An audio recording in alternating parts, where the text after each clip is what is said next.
Cuando hablamos acerca de el fin del tiempo de gracia, probablemente para muchos esto sea un término desconocido, mientras que para otros puede causar mucho temor.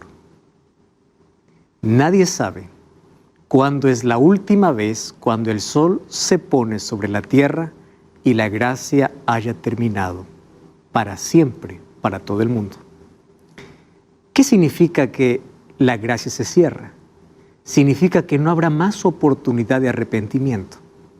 Nadie más te suplicará, nadie más te predicará, nadie más te dirá que es necesario arrepentirse. La gracia se cierra cuando Cristo sale del santuario. Hoy vamos a hablar sobre ese tema. Y estoy como siempre aquí, con Biblia en mano, y quiero darte la bienvenida a tu programa Biblia Fácil.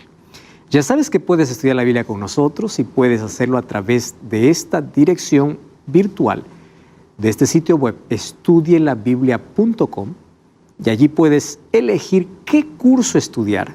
Tenemos una variedad de estudios bíblicos.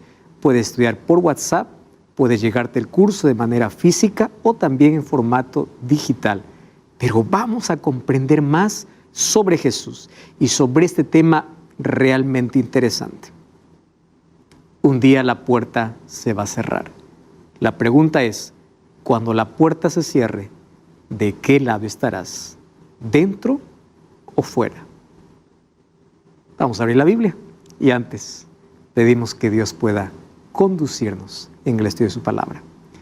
Querido Dios, miles y miles de personas en este momento están viendo este programa, lo están escuchando por radio y queremos pedir tu bendición a través de tu palabra. Que hoy pueda caer la venda de nuestros ojos, podamos ver el tiempo en el que vivimos y podamos ver cuán cerca está tu venida. Por favor, ayúdanos a comprender de que necesitamos hoy aprovechar el tiempo que tú nos das de gracia. Que esa gracia nos cubra, nos salve, nos transforme. Que nadie pueda rechazar tu sacrificio, tu perdón, y que todos podamos un día llegar hasta tu presencia por tu gracia. Vamos a abrir tu palabra. Que tu Santo Espíritu pueda conducirnos en este estudio. En el nombre de Jesús. Amén. Muy bien, nuestro tema de hoy tiene que ver con el fin del tiempo de gracia. Este es un tema realmente interesante y todos nosotros debemos conocer en qué momento eso termina. Si tú piensas que hoy vamos a hablar de fechas, pues no vamos a hablar más de fechas, porque la Biblia no dice la fecha en la cual Jesús termina su ministerio sumo sacerdotal. Pero encontramos ciertas evidencias bíblicas para saber en qué momento nos encontramos. Lo que sí podemos saber es qué sucederá cuando la gracia se haya cerrado. ¿Qué evidencias muestra la Biblia de que no hay más oportunidad para el ser humano? ¿Estamos cerca o lejos de eso? Vamos a ver eso entonces en nuestro estudio de hoy. Mientras tanto, nuestro primer texto está en Hebreos capítulo 4, versículo 16. Esa es la invitación de Dios para el mundo. Acerquémonos pues confiadamente al trono de la gracia para alcanzar misericordia y hallar gracia. Me encanta cómo en un solo verso que es tan pequeño, 2 veces se menciona la palabra gracia. Acércate al trono de la gracia, porque lo que vas a encontrar allí es gracia. ¿Sabes cómo me encanta pensar en la gracia de Dios? Gracia es aquello que me liberta, me salva, me restaura. Yo no voy a la presencia de Dios con mérito alguno. No voy como aquel fariseo diciendo, mira, yo soy esto, lo otro. Podemos acercarnos ante ese trono como aquel publicano diciendo, ten piedad de mí, que soy pecador. Tú sabes que muchas personas se acercan a Jesús solamente con 2 actitudes. La primera es la actitud farisaica, colocando sus obras, sus méritos, pensando que merecen todas las bendiciones y hasta la salvación. Y otro grupo de personas se acerca como el publicano, diciendo, ten misericordia de mí y cúbreme con tu gracia. Y hoy podemos acercarnos a ese trono de gracia para poder encontrar oportuno socorro. ¿A qué trono? Ya vimos nosotros aquí, durante toda esta temporada, que el trono de Dios está en el santuario celestial. Y ya analizamos aquí incluso varias profecías que hablan sobre el santuario. Daniel 8:14, ¿recuerdas? 2300 tardes y mañanas el santuario será purificado. Esa profecía comenzó en el año 457 y las 2300 tardes y mañanas nos llevan hasta 1844. Cuando Jesús ascendió al cielo en el año 31, fue para ser nuestro mediador e intercesor. Pero la purificación del santuario, que es la obra bifásica de Jesús, es decir, su ministerio se divide en dos fases. Primero como intercesor y luego como intercesor y juez. Y en 1844, según la profecía de Daniel 8:14, se comienza un juicio en el cielo para determinar quién se salva y quién se pierde. Todos los nombres de aquellos que dicen creer en Dios pasan por ese juicio. Y aquellos que aman a Dios y hacen la voluntad de Dios, en ese juicio significa buenas nuevas, porque Cristo coloca sus méritos en nuestro favor y uno sale justificado. Pero aquel que dice creer en Dios, pero no hace la voluntad de Dios, entonces en este juicio va a pasar o no va a pasar. Simplemente se va a colocar que es un falso creyente, aquel que dice creer, pero no hace la voluntad de Dios. Por eso Jesús dice, no todo el que me dice Señor, Señor, entrará en el reino de los cielos. Para eso tiene que haber un juicio.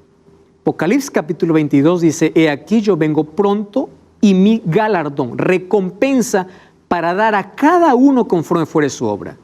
¿Cómo va a dar la recompensa a Dios? En base a un juicio que se realizó.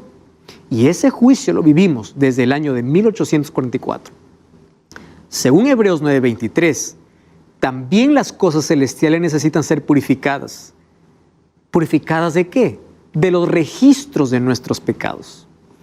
Y así como aquí en la tierra se purificaba una vez al año el santuario terrenal, en el cielo la purificación de ese santuario comenzó con un juicio desde 1844.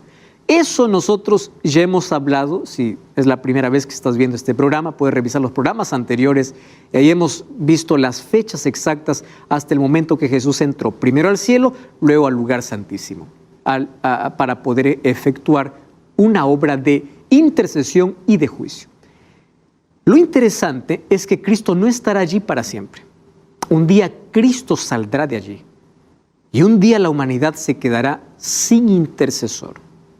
Y cuando no haya más intercesión, no habrá más perdón. Porque cuando Cristo salga, se habrá terminado la oportunidad de salvación para toda la humanidad. Mientras eso todavía no sucede, la invitación es, acerquémonos pues confiadamente al trono de la gracia. Un día la súplica se acaba. Un día nadie más te va a rogar para que aceptes el Evangelio. Un día nadie más te va a predicar. ¿Por qué sabemos que hoy Cristo todavía intercede? Porque el Evangelio continúa siendo predicado. Porque el Espíritu Santo sigue convenciendo al mundo de pecado. Eso es lo que está haciendo. Pero un día la puerta se cerrará. ¿Qué puerta? El libro de Apocalipsis, capítulo 3, versículo 7, dice lo siguiente. Escribe el ángel de la iglesia en Filadelfia. Esto dice el santo y el verdadero, el que tiene la llave de David. Llave significa autoridad en profecía. El que abre y ninguno cierra. Pero cuando cierra, ninguno abre. Fíjate qué interesante. Esta oportunidad es llamada como una puerta, abierta para que todos puedan accesar. Por eso dice Pablo, acerquémonos confiadamente. La puerta está abierta, pero un día se cerrará. Ahora, cuando Cristo abre la oportunidad, nadie lo podrá cerrar. El diablo podrá hacer todo lo que quiera para poder impedir, mas la voluntad divina siempre se cumple. El problema está que cuando Él cierra, nadie también podrá abrirlo. Y es interesante porque cuando analizamos este texto, más allá del contexto donde el cual fue escrito, está hablando de que Cristo tiene autoridad para abrir y cerrar. Mientras esté abierta, habrá oportunidad. Mientras esté cerrada, habrá terminado para siempre. En Mateo 24, Jesús contó que su venida será como la venida o como el diluvio, como en los días de Noé. Y es interesante que ahí en Mateo capítulo 24 dice que mientras Noé estaba construyendo el arca o entró incluso al arca, todos estaban comiendo, bebiendo, haciendo su vida. Hoy el mundo está viviendo un secularismo impresionante. No le interesa más Dios, ni siquiera la palabra de Dios. Incluso dentro del mundo religioso, personas abandonando la palabra de Dios, personas diciendo que quieren actualizar la palabra de Dios para dar rienda suelta ¿a qué? A la popularidad, a lo que dice la gente, para caer bien a todos. Cuando en la Biblia encontramos principios establecidos, como en los días de Noé. Los días de Noé eran días de violencia, de corrupción, de degeneración completa. ¿Mas qué cosa sucedió? Me interesa lo que dice el libro de Génesis capítulo 7, versículo 16. Mira qué cosa es lo que ocurrió y eso también ocurrirá antes de la venida de Jesús. Génesis capítulo 7, versículo 16. Dice así: los que entraron, hablando de los animales, que eran macho y hembra de cada especie, como lo había mandado Dios. Y termina diciendo el versículo, y Jehová cerró la puerta. Y el versículo 17 dice, y el diluvio vino sobre la tierra y duró 40 días, 40 noches. Interesante. El diluvio viene, o llega, o cae, pero antes de que caiga, la puerta se cierra. Antes de que Cristo regrese, la puerta se cierra. Jesús dijo, yo soy la puerta. Un día, Jesús no más será la puerta. Un día la puerta se cerrará. La oportunidad que ha sido tantas veces despreciada se acabará. Por eso no juegues con las invitaciones ni con la voz de Dios. Dios cerró la puerta. Eso dice Génesis capítulo 7, versículo 16. Y cuando Dios cierra la puerta, por más que Noé haya intentado abrir la puerta, no se puede. Porque lo que Dios cierra, nadie abre. Eso significa que hoy estamos viviendo un tiempo de gracia que tiene que ser aprovechado. Dios está llamando a sus hijos. ¿Y de qué sirve una gracia abierta cuando hay un corazón cerrado? De nada. Hoy el mundo está ensordecido por tantas voces de placer y diversión que no escucha más la voz de Dios. Y cada día que pasa es un día menos de gracia. No sabemos con fecha exacta cuándo Cristo va a abandonar el santuario, pero sabemos que esa gracia se va a terminar. Cristo va a dejar de ser nuestro intercesor. Mientras tanto, la Biblia nos habla por lo menos de 3 momentos donde la oportunidad se acaba para el mundo. Primer momento, cuando la muerte llega. Eclesiastés 9, 5 y 6 dice, los vivos saben que han de morir, pero los muertos nada saben. No tienen más memoria, todo es puesto en olvido, no tienen más decisión. Cuando tú mueres no hay una oración que te salve, porque la salvación es un asunto de decisión personal. Entonces, la oportunidad para todos los seres humanos, mientras la gracia esté abierta todavía en el cielo, también se acaba cuando llega la muerte. ¿Y sabes qué cosa es lo triste? Nadie sabe cuándo es su último día. Miles de personas salen diciendo regreso y no más vuelven. Si los datos estadísticos dicen que cada 12 segundos una persona muere, pero nadie sabe quién es la próxima persona. Jóvenes mueren, niños mueren. No necesita una persona estar en una camilla de hospital con una enfermedad donde fue desahuciada para decir voy a morir. No. La muerte es inesperada, es una tragedia, es nuestro mayor enemigo, nuestra mayor amenaza. Viene una enfermedad, viene una pandemia o un accidente inesperado. Todos estamos expuestos a la muerte. La pregunta es, al momento de morir, ¿dónde estamos? ¿Dentro o fuera del arca? Esa es la mayor pregunta. Si hoy fuese tu último día, ¿tú estás en paz con todos tus semejantes y en paz con Dios? Los vivos saben que han de morir, pero los muertos nada saben. Por eso Hebreos 3:15 dice así: si oyeres hoy su voz, no endurezcáis vuestros corazones. Porque en la Biblia no existe el mañana. Proverbios 27 dice: no te jactes del día de mañana. No sabes qué va a traer el día de mañana. El presente es para ser aprovechado. Hoy. Apocalipsis 3:20 dice: aquí estoy, no dice estaré, no dice estuve, estoy en el tiempo presente, porque el futuro es desconocido.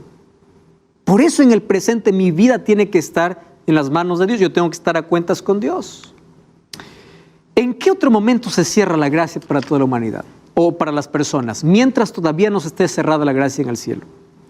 Mateo 12:31: por tanto os digo, todo pecado y blasfemia será perdonado a los hombres, mas la blasfemia contra el Espíritu Santo no les será perdonada. Cualquiera que dijera alguna palabra contra el Hijo del Hombre será perdonado, pero aquel que hable contra el Espíritu Santo no les será perdonado, ni en este siglo ni en el venidero. O sea, no hay más oportunidad. Y claro que muchas personas expresan su preocupación diciendo: pastor, yo en mi momento de locura ya hablé contra el Espíritu, yo ya maldije a Dios, yo hice tantas cosas, yo ya no tengo perdón. Le digo: ¿sabes una cosa? Si todavía estás preocupado por tener perdón, es porque el Espíritu Santo continúa trabajando en ti. Una persona que blasfema contra el Espíritu Santo ya no tiene más conciencia de pecado. Ya no tiene más necesidad de arrepentimiento. Ya no escucha más la voz de Dios, ya no siente más culpa. Ya no quiere más cambiar. Porque el único que te puede convencer de pecado, el único que te puede abrir los ojos para la realidad y la condición en la cual vives, es el Espíritu. No es un pastor, no es un predicador, no es un orador, no es nadie. Cuando alguien dice: pastor, las palabras llegaron y eran para mí, el Espíritu Santo las llevó. Cuando alguien dice: yo fui a la iglesia gracias a una predicación, el Espíritu Santo usó esa predicación. Porque no es un hombre. Juan capítulo 16, cuando Jesús habla, o Juan capítulo 14 y capítulo 16, cuando habla acerca del Espíritu Santo, dice: Él es el que convence de pecado. Él es el que guía toda verdad. Pero un día el Espíritu Santo será retirado sobre la tierra. Eso sucederá cuando Cristo salga del santuario, porque ya no habrá más perdón, entonces no habrá más arrepentimiento. Y si no hay más arrepentimiento, significa que no habrá nadie más quien convenza de pecado. Sin embargo, hoy, mientras todavía Jesús intercede, muchos pueden llegar a pecar contra el Espíritu Santo. ¿Cuándo? ¿En qué momento? Cuando su corazón se endurece tanto que ya perdió la sensibilidad y no tiene más necesidad de Dios. ¿Sabes qué sucede allí? El ser humano se entrega completamente bajo el dominio de Satanás. Y el Espíritu Santo ya no puede más hablar. Por eso necesitamos todos los días escuchar la voz de Dios. Me encanta cuando la persona dice: pastor, tengo la necesidad de poder conocer más de Dios, tengo la necesidad de orar, tengo la necesidad de conocer más de Cristo. Esa no es tuya, es el Espíritu Santo trabajando en ti. Cuando la persona dice: yo no me siento cómodo, yo caigo en pecado, pero estoy incómodo, me duele, sufro, yo le prometo a Dios cambiar, pero nuevamente caigo, le pido perdón. Le digo: levántate, porque mientras tengas conciencia de pecado y necesidad de salvación, el Espíritu Santo sigue trabajando en ti. No importa lo que hiciste, no importa el pasado que cargas. Mientras tengas necesidad de ir a Dios, el Espíritu Santo sigue trabajando en ti. Mientras estés incómodo con la vida que vivas y quieras un cambio, el Espíritu Santo sigue trabajando en ti. Y el Espíritu Santo trabaja de afuera para adentro para convencernos. Y cuando lo aceptamos a Cristo, trabaja de adentro para afuera para transformarnos. Esa es la obra maravillosa del Espíritu. Pero pecado contra el Espíritu Santo no será perdonado. ¿Cuál es el tercer momento? Cuando Cristo salga del santuario. Mira lo que dice el libro de Apocalipsis capítulo 22, versículo 11. Dice allí: el que es injusto, sigue injusto. El que es impuro, sea impuro. El que es justo, practique la justicia. El que es santo, santifíquese. O sea, el justo ya no puede ser injusto, porque no hay más oportunidad. ¿Cuándo ocurrirá eso? Cuando Cristo salga del santuario. Tú sabes que lo triste es que cuando Cristo sale del santuario, el Espíritu Santo es retirado de la tierra.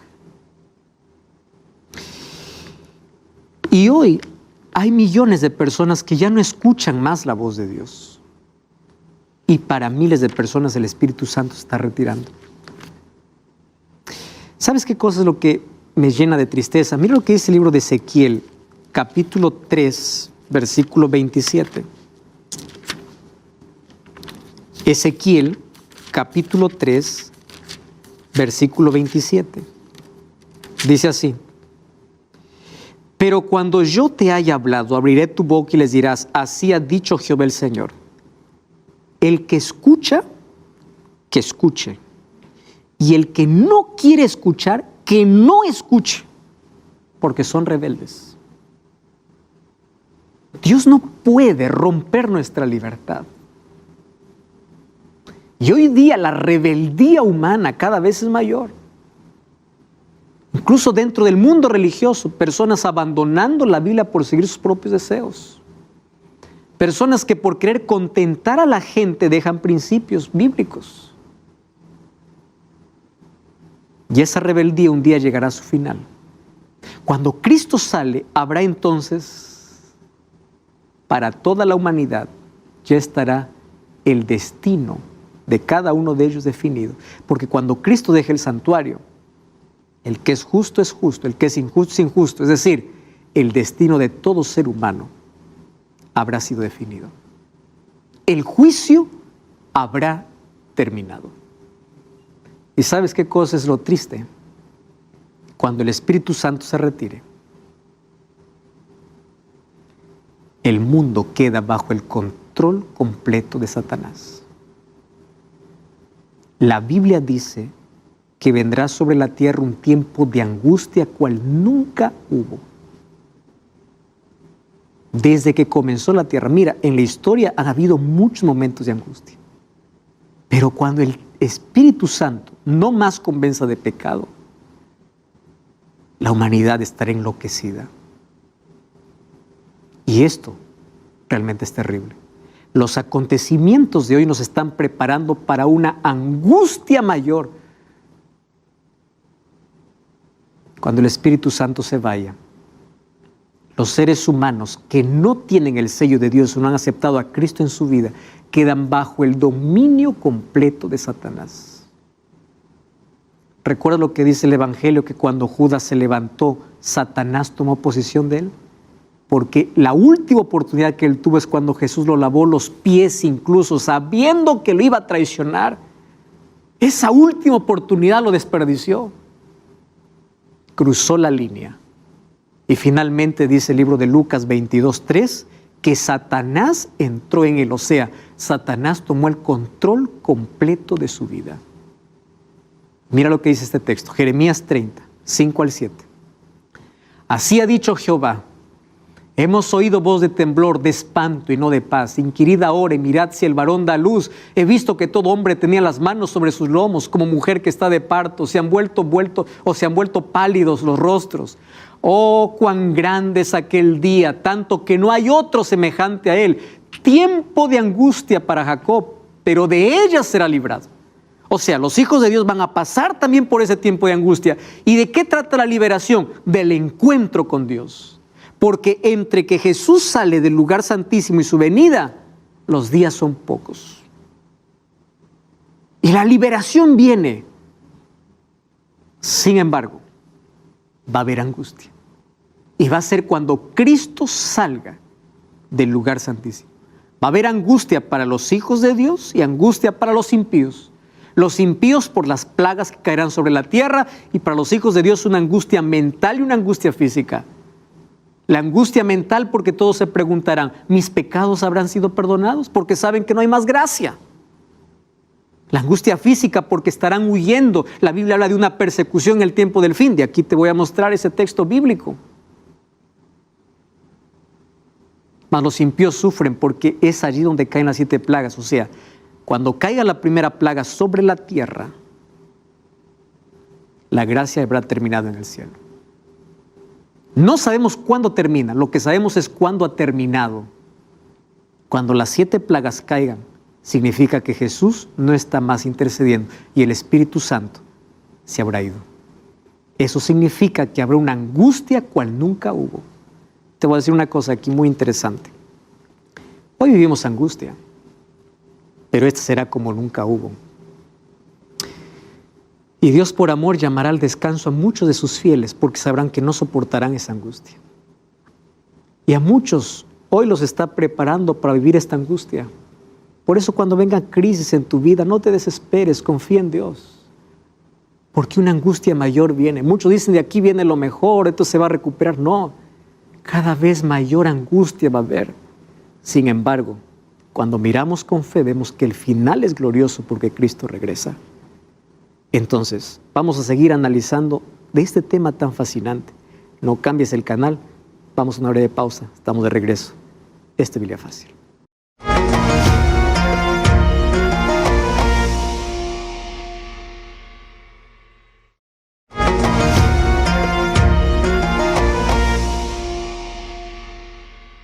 Estamos de regreso, esto es Biblia Fácil. Hoy estamos hablando sobre ese momento cuando la puerta de gracia se cierre en el cielo, cuando no habrá más oportunidad para los seres humanos.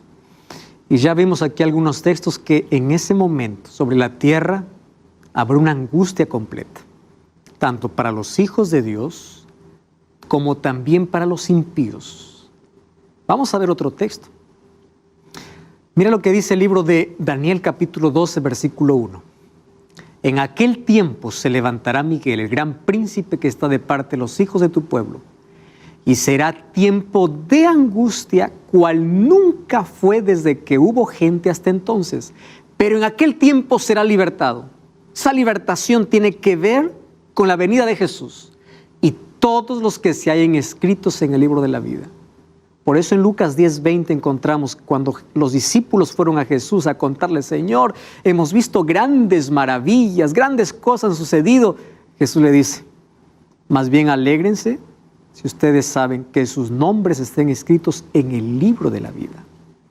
Porque la angustia que viene sobre la tierra es una angustia cual nunca hubo. Pasamos por una crisis mundial y esto trajo mucha angustia, desestabilidad, inestabilidad económica, política, social, problemas mentales, problemas de salud. Son apenas señales de la angustia que vendrá. Y sabes, pensar en ello es terrible. Ahora, antes de que Cristo salga del lugar santísimo, nosotros tenemos aquí una advertencia que está en el libro de Apocalipsis. Por eso necesitamos leer más el libro de Apocalipsis sobre las cosas que acontecerán en el tiempo del fin. Mira lo que dice Apocalipsis capítulo 13. Es interesante este capítulo. Apocalipsis 13 habla de 2 bestias. Bestia en la Biblia es poder, o sea, 2 poderes. Un poder que sube de la tierra y otro poder que sube del mar. Y aquí estas 2 bestias tienen características. Y nosotros ya hablamos aquí en Biblia Fácil sobre el libro de Apocalipsis y analizamos con detalles todo esto. Tú puedes ver esto en programas anteriores sobre Apocalipsis. Pero mira lo que sucede en el tiempo del fin. Apocalipsis capítulo 13, versículo 6. Dice así. abrió su boca para blasfemar contra Dios y para blasfemar en su nombre, de su tabernáculo y los que habitan en el cielo, y hizo guerra contra los santos y los venció. ¿De qué está hablando? De un poder que se levantaría en la historia. Primero dice que habla blasfemias. Y nosotros viendo todas las características de Apocalipsis 13, apenas te voy a mencionar para que tú vayas a investigar y puedas ver incluso el otro video donde hablamos sobre este capítulo. Este Apocalipsis 13, de este primer poder, es el sistema papal. ¿Por qué? Porque dentro de la historia es el único que persigue por 1260 años. Incluso en la Biblia habla de 1260 años de persecución, que comienza en el año 538 y va hasta el año 1798. Pero en el tiempo del fin, mira lo que va a suceder. Vamos a leer el versículo 15.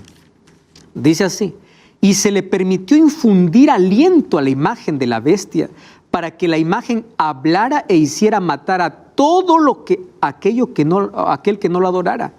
Y hacía que todos, pequeños y grandes, ricos y pobres, libres y esclavos, se les pusiera una marca en la mano derecha o en la frente, que ninguno pudiese comprar ni vender, sino aquel que tuviera la marca o el nombre de la bestia o el número de su nombre. Aquí hay sabiduría. El que tiene entendimiento cuenta el número de la bestia, que es número de hombre, y es 666. Y hay tanta especulación sobre este número, ¿verdad? En Apocalipsis encontramos siempre un antagonismo entre la marca y el sello. Y en Apocalipsis encontramos siempre cómo Satanás intenta falsificar las obras de Dios. Encontramos una mujer pura en Apocalipsis 12 y una mujer ramera en Apocalipsis 17. Satanás tiene una obra de falsificar las obras de Dios. Dios tiene un sello, Satanás coloca una marca. Y ese 666 viene de los dioses babilónicos, que es desobediencia. El 6 es número de hombre, desobediencia. Para comenzar, el hombre fue creado en el sexto día. Pero el 6 significa imponer su voluntad en contra de la voluntad de Dios. Y por favor, yo quiero aquí ser muy claro. Hay muchas especulaciones diciendo por allí, la marca de la bestia viene con un chip, viene con una vacuna. Queridos, Apocalipsis es un libro donde es simbólico por ser profético. Entonces la marca de la bestia no será algo literal. Nadie vendrá a marcarte 666. Nadie vendrá a ponerte un chip debajo para diciendo ahora tienes la marca de la bestia. Esto es un asunto simbólico. ¿Y simbolismo de qué? Desobediencia. Entonces la Biblia me habla de sello de Dios, de aquellos que son sellados son aquellos que están sus nombres escritos en el libro de la vida. Y aquellos que tienen la marca de la bestia son aquellos que desobedecen a Dios. Pero ¿de qué manera se ve visible en el tiempo del fin? Vamos a ver si esto no es una copia de Satanás. Mira, vamos al libro de Deuteronomio capítulo 6, Antiguo Testamento. El Antiguo Testamento nos enseña mucho para interpretar el Nuevo Testamento. Deuteronomio capítulo 6. Vamos a leer el versículo 2. Deuteronomio capítulo 6, 2. Dice así: a fin de que temas a Jehová tu Dios, guardando todos sus estatutos y mandamientos que yo te mando. Eso dice en el versículo 2. Vamos a leer el versículo 8. Las atarás como una señal en tu mano y estarán en los frontales entre tus ojos, o sea, entre tu frente. Lee el versículo 17. Dice así: guardad cuidadosamente los mandamientos de Jehová vuestro Dios, sus testimonios y estatutos que te he mandado. ¿De qué habla el capítulo 6? Del amor a Dios y la obediencia a Dios. Escúchame bien. Aquí está la clave para poder analizar el sello de Dios y marca la bestia. Eso de colocar en la mano y en la frente, para los hijos de Israel era la ley de Dios. ¿Qué cosa hace Satanás? Él coloca una marca. ¿Y la marca qué cosa es? En contra de la ley de Dios. Porque Dios quiere que su ley esté en nuestra mente. Nuestras manos significan acciones, que actuemos de acuerdo a su voluntad, de acuerdo a su ley. Pero Satanás, en lugar de la ley, sustituye la ley por una marca. ¿Qué cosa es la marca? Una sustitución de los mandamientos de Dios. Efesios 4 dice que todos somos sellados por el Espíritu Santo. ¿Y qué cosa hace el Espíritu Santo? Coloca nuestra vida en armonía con la voluntad de Dios. Entonces, en el tiempo del fin, aquellos que son sellados por el Espíritu son aquellos que guardan los mandamientos de Dios. Apocalipsis 14:12, aquí está la paciencia de los santos, los que guardan los mandamientos de Dios, tienen el testimonio de Jesús. Esto no es legalismo, esto es Biblia. ¿Comprendes? Entonces, el conflicto final entre sello y marca es entre lealtad a Dios y su ley y desobediencia a Dios y su ley. Entonces, eso es un asunto simbólico, esto es una decisión, pero que vendrá como imposición. Escúchame con atención. El punto de quiebre final va a ser adoración. Y cuando hablamos de adoración dentro de la ley de Dios, hablamos de un día para adorar. Por eso es que el punto de quiebre en el tiempo del fin es adoración dentro de la ley de Dios. Ya te mostré aquí en la Biblia que Dios quiere que su ley esté en nuestra mente y en nuestras manos, en nuestras acciones. Satanás, ¿qué cosa coloca? En la frente y en la mano una marca. O sea, él coloca algo para quitar la ley del pueblo, de las personas, de su mente y de sus acciones. Mucha atención con esto. Por eso es que hay tanta gente enardecida contra la ley de Dios, porque de esto se trata marca y sello. Y específicamente el cuarto mandamiento, porque el cuarto mandamiento me llama a adorar al Creador. Según Apocalipsis capítulo 14 dice, adora al Creador, aquel que hizo el cielo, la tierra y el mar. Y si vas a Éxodo capítulo 20, versículo 8, vas a encontrar la misma expresión. ¿Sabes dónde? En el cuarto mandamiento. ¿Sabes cuál es el cuarto mandamiento? El día sábado. Entonces llegará un momento en que se colocará una ley para imponer un falso día de adoración que está en contra de la ley de Dios. Esto es la marca de la bestia. Ahora no, será cuando venga como imposición, donde nadie podrá comprar ni vender a menos que acepte.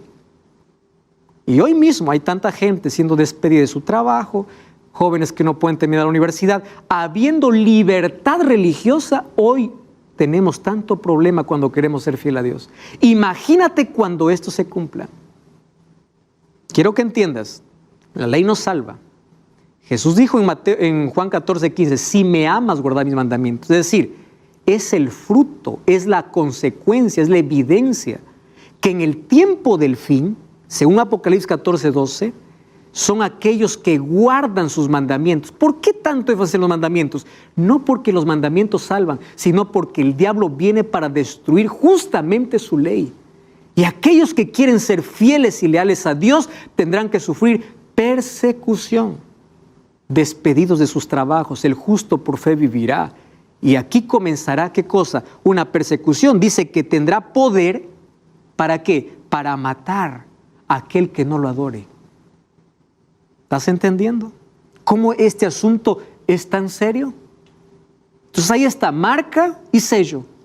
Tiene que ver con adoración, con lealtad, con fidelidad a Dios. La pregunta es, ¿cómo se va a hacer eso? Entonces ya vimos que aquí el sistema papal está en como el primer poder de Apocalipsis capítulo 13. Porque él dice que habla contra blasfemias contra Dios. Ya vimos aquí, por ejemplo, que el único que dijo ser Dios en la tierra es el Papa.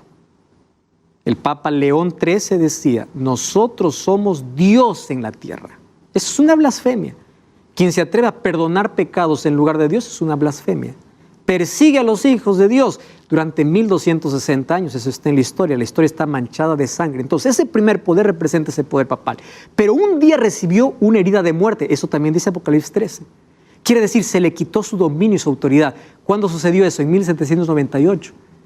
Cuando Berthier, que es un general de Napoleón, le quitó toda esa autoridad al Papa Pío VI. Pero también dice Apocalipsis 13 que esa herida será sanada. Y claro, y toda la tierra se maravillará, dice, y todos irán en pos de él.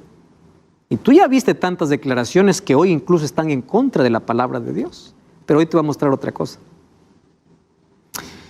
Esta es una encíclica escrita por el Papa Francisco, llamada Laudato Si. Este está disponible para la venta, puedes comprar incluso digital. Mira, apenas tiene 190 páginas.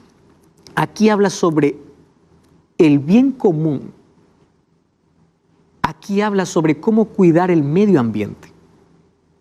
Tú sabes que esta encíclica hoy está siendo estudiada por la ONU y varios gobernantes lo han aceptado, solo que detrás de esto hay un contexto religioso. Y dice que el mundo necesita para cuidar el medio ambiente un día de descanso. ¿Cuál crees que pone? ¿El que dice la Biblia o el que la Iglesia Católica colocó? Domingo, dice. Es apenas una propuesta. Viste que el trasfondo es lindo. Y aquí en esta encíclica nosotros vemos que hay un acercamiento tremendo. Hoy tú puedes ver un acercamiento entre todos los presidentes y líderes del mundo.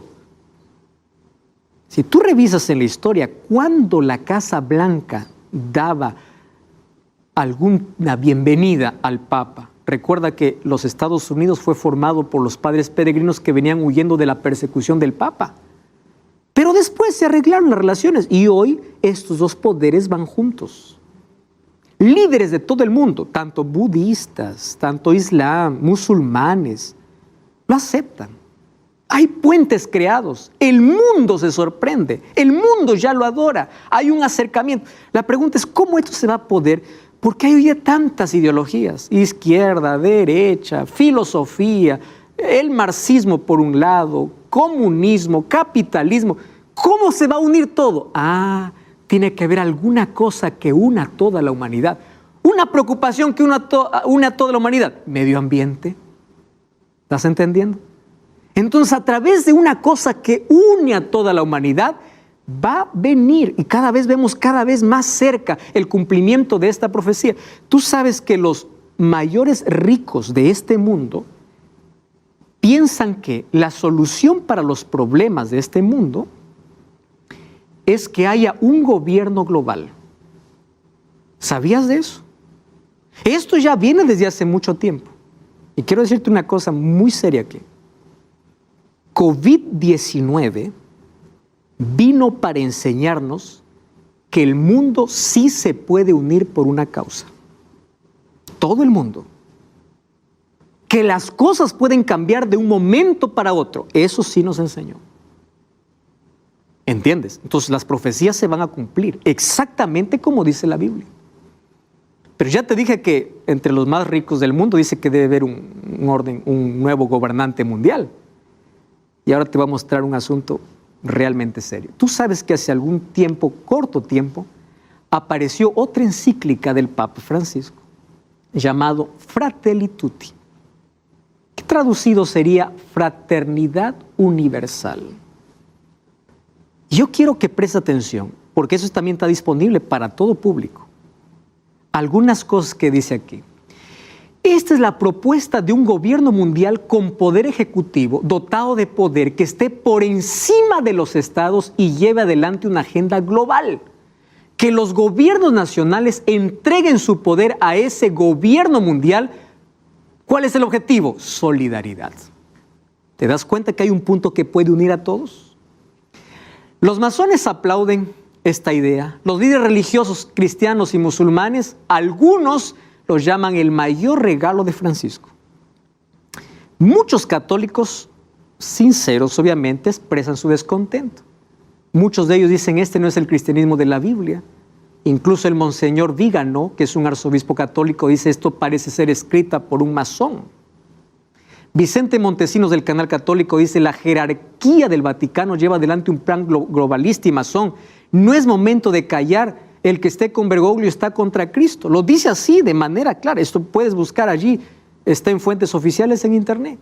Ahora, ¿qué cosa se propone? Una reforma de la ONU, del sistema económico para crear la familia de las naciones. Es decir, un nuevo orden jurídico, político y económico. ¿Y qué cosa dice? La crisis COVID-19 ha mostrado la incapacidad de la humanidad de actuar conjuntamente. Por eso necesitamos otra estructura mundial fuerte y solidaria. Dice, usemos el conocimiento mutuo.